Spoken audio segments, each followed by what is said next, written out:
पटना में आयोजित संवाददाता सम्मेलन को संबोधित करते हुए माले राज्य सचिव कुणाल ने दी। संवाददाता सम्मेलन में उनके साथ अखिल भारतीय किसान महासभा के राष्ट्रीय उपाध्यक्ष केडी यादव और राज्य सह सचिव उमेश सिंह भी शामिल रहे। माले राज्य सचिव कुणाल ने कहा कि आज भगत सिंह की धरती पंजाब से लेकर सहजानंद सरस्वती की सरजमी बिहार तक किसान आंदोलन का विस्तार हो रहा है। 3 कृषि कानूनों के खिलाफ बिहार में लगातार आंदोलनरत हैं हम।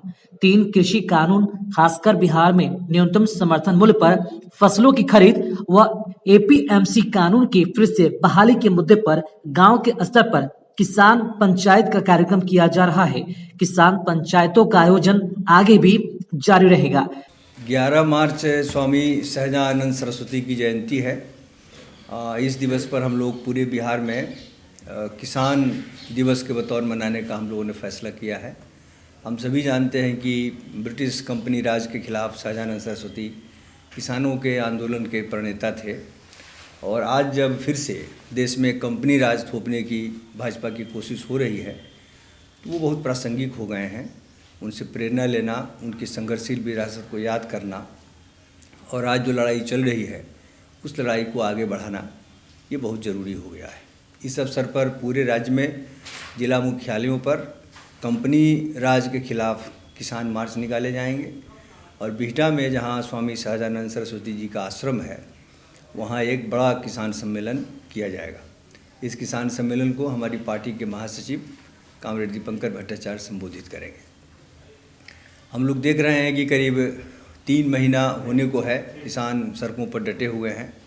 मौसम ने अपना रंग बदल लिया है लेकिन सरकार के नज़रिए में, रुख में, उनके दमनकारी तरीके में कोई बदलाव नहीं आया है और इस वजह से किसान भी बहुत आक्रोशित हो रहे हैं और किसान आंदोलन का दायरा धीरे धीरे बढ़ रहा है।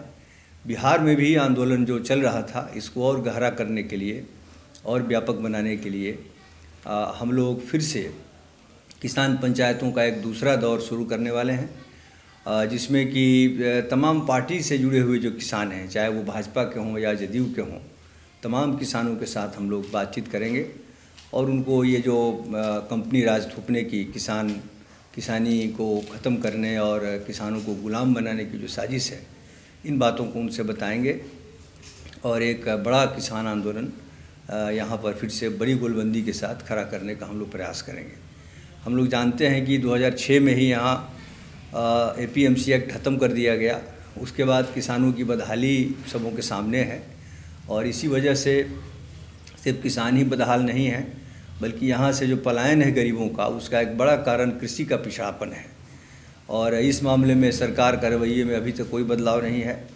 उन्होंने अभी खूब प्रचारित किया है कि हमने धान में रिकॉर्ड खरीद की है, लेकिन उनका जो मैंने खरीद की का जो लक्ष्य था वो 45 लाख मीट्रिक टन था, वो करीब 29.5 लाख मीट्रिक टन अभी तक खरीद पाए हैं। 1/3 अभी धान का लक्ष्य पूरा करना बाकी है और 1 सप्ताह का समय उनके पास है। तो इतने समय में तो तय है कि ये संभव नहीं हो पाएगा। तो हम लोग शुरू से मांग करते रहे हैं कि जब लक्ष्य बढ़ाया गया है तो धान खरीद की अवधि भी बढ़ाई जानी चाहिए। 31 मार्च से घटा करके 31 जनवरी कर दिया गया, फिर जब हल्ला गुल्ला हुआ तो उसको 21 फरवरी किया गया, लेकिन अभी भी लक्ष्य पूरा नहीं हुआ है। हमारी सरकार से मांग है कि इसको 31 मार्च तक एक्सटेंड किया जाए और इस विषय पर हम आगे भी यहाँ के जो कई तरह के किसान यहाँ हैं, गेहूँ उगाने के अलावा यहाँ मक्का की खेती, केला की खेती, गंगा दियरा वाले इलाके में दाल की खेती होती है, अन्य फसलों की भी खरीद सरकार नहीं करती।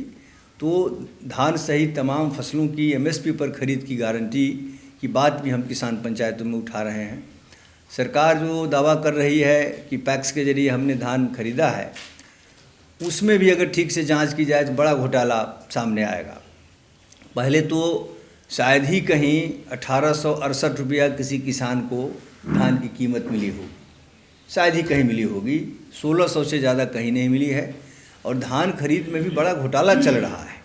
कहीं भी जो कागज़ में जितना दर्शाया गया है उतना धान कहीं भी नहीं खरीद